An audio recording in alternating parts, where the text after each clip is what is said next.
Avant, on portait un gilet jaune en cas de danger, pour être vu. Aujourd'hui, avec le mouvement des gilets jaunes, on le porte pour être entendu. Les gilets jaunes, c'est une famille, c'est de la chaleur humaine, et la chaleur, c'est de l'énergie. C'est une force fabuleuse qui peut tout changer, même l'injustice. Vous trouvez normal qu'en démocratie, nos dirigeants nous imposent des réformes que nous devons combattre dans la rue tellement elles sont injustes? On nous explique que, puisque nous vivons plus longtemps, il faut travailler plus. Mais il y a longtemps qu'on travaille plus. Nous le savons. Avant, le père de famille travaillait 39 heures. Maintenant, le père et la mère font 35 heures. On est passé de 39 heures à 70 heures par famille. Et ça ne suffit pas. Eh bien non, ça ne suffit pas, et ça ne suffira jamais. Sauf si on change le système. Il faut changer le système pour sortir des fins de mois difficiles, mais aussi du réchauffement climatique. Fin du mois et fin du monde, même combat. Nous savons que les 10% les plus riches émettent 50% des pollutions. Mais les riches, surtout, on n'y touche pas. C'est à nous de faire l'effort. Il faut faire des petits gestes. Fermer le robinet en se brossant les dents. En Californie, les riches arrosent des hectares de gazon juste pour jouer au golf. Mais bon, ils ont tous leur piscine privée. Pas gonflable, pas 5 mètres cubes. Gigantesque. Et nous, il faut fermer le robinet en se brossant les dents. Cherchez l'erreur. À Dubaï, on fait du ski sur des pistes réfrigérées par plus de 40 degrés à l'ombre. Je ne vous dis pas la facture d'électricité. Et on nous dit de fermer la lumière en sortant d'une pièce. Si on veut sauver le monde à nous seuls, la lumière, faut pas l'éteindre. Faut plus jamais l'allumer. Comme ça, ils pourront skier à Dubaï. Si les 10% les plus riches ne font pas d'efforts, c'est foutu. On est bien d'accord. La planète entière peut marcher pour le climat. Tant que les riches pollueront, marcher, ça avance à quoi? On manifeste contre la surpêche, la hausse des carburants, la réforme des retraites. On est pour le véganisme ou le zéro déchet. On mène des centaines de combats, pied à pied, point par point. Et on préfère remplir des bouteilles de mégots que de porter une idée qui résout tout. Mais il ne faut surtout pas dire qu'une idée résout tout. Surtout pas. Alors je fais comment, moi, pour vous dire que la dissuasion incitative résout tout. Parce qu'elle résout tout. Il ne faut pas dire non plus qu'elle est la seule solution. Alors comment je fais, moi, pour vous dire quelle est la seule solution? Parce qu'elle est la seule solution. Si les 10% les plus fortunés ne réduisent pas leur impact, c'est foutu. On est bien d'accord. Mais tout le monde s'en fout. Sauf la dissuasion incitative, qui les fera même payer pour sauver la planète. Il faudra des sommes colossales pour nettoyer les océans, financer la recherche verte, créer des emplois responsables.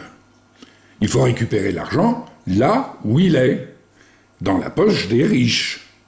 Ils sont les seuls à pouvoir payer. Si on prend aux riches pour donner aux pauvres, on réduit la fracture sociale. On est bien d'accord.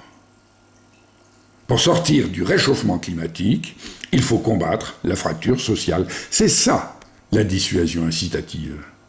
C'est la seule solution. Les puissants ne porteront pas une idée qui réduit l'injustice sociale, mais ils ne s'opposeront pas à la seule idée qui les sauvera de la fin de l'humanité. Aujourd'hui, ils le savent. Ils n'iront pas sur Mars. Eux aussi sont condamnés s'ils n'agissent pas. Le réchauffement climatique ne serait plus de 2 degrés en fin de siècle, mais de 7 degrés. C'était déjà catastrophique, 2 degrés.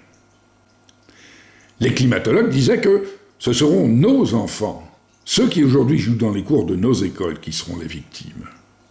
Avec 7 degrés, il est probable qu'en 2050, il ne restera plus grand monde. Pas même les riches Californiens qu'il a fallu sauver par hélicoptère de leur villa de rêve dévorée par les incendies du réchauffement climatique. Les puissants capitalistes sont en train de réaliser que même eux sont condamnés. Le réchauffement climatique, qui menaçait les plus faibles, est devenu leur meilleur allié. La menace de fin de l'humanité va permettre de vaincre l'exclusion, la misère et la fracture sociale.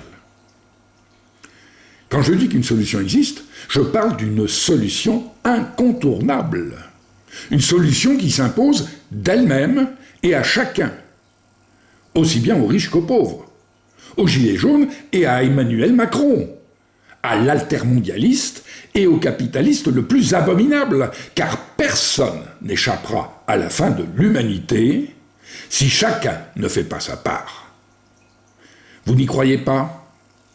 Vous savez, avant de savoir de quoi je parle, que je suis un doudingue qui n'a rien compris. Merci, c'est sympa. Il y a 30 ans, quand j'expliquais que nous fabriquons des objets fragiles exprès pour qu'ils cassent, on me croyait mentalement attardé, parce que j'étais en avance. Aujourd'hui, nous avons tous entendu parler de l'obsolescence programmée. Mais tout le monde s'en fout. Les premiers lave-linges duraient 40 ans. Nous le savons. Aujourd'hui, nous en fabriquons qui durent 5 ans. Il en faut 8, là où un seul suffisait. Nous épuisons la ressource, nous polluons 8 fois plus et émettons encore plus de gaz à effet de serre dans des embouteillages qui n'existeraient pas si on travaillait moins. Mais sans obsolescence programmée, le chômage exploserait. Alors, pour ne pas changer le système, des petits malins veulent fabriquer fragiles, mais réparables. Comme ça, pas de problème. On crée de l'emploi. Et on ajoute aux embouteillages de ceux qui vont fabriquer fragiles, les embouteillages de ceux qui vont réparer. C'est de la folie furieuse. Dans un tel système, fin de mois et fin du monde vont très vite se rencontrer. Et quand je dis qu'il faut corriger le système pour pouvoir produire solide et réparable, que la dissuasion incitative est la seule solution, c'est encore moi, le dingue. Coluche disait « C'est parce qu'ils sont nombreux à avoir tort qu'ils ont raison ». Ceux qui refusent de changer le système sont nombreux, mais ils ont tort. Il faut changer le système. Les riches doivent polluer moins et il faut supprimer la misère. C'est la seule solution. Ce que je vous dis, vous le savez, tout le monde le sait, mais personne ne sait qu'il le sait. Et si vous saviez tout ce que vous savez, mais que vous ne savez pas que vous le savez, nous perdons contre le réchauffement climatique et la fracture sociale. Pouvons-nous ignorer la seule et unique solution ? La dissuasion incitative. L'avenir, c'est à nous de le construire.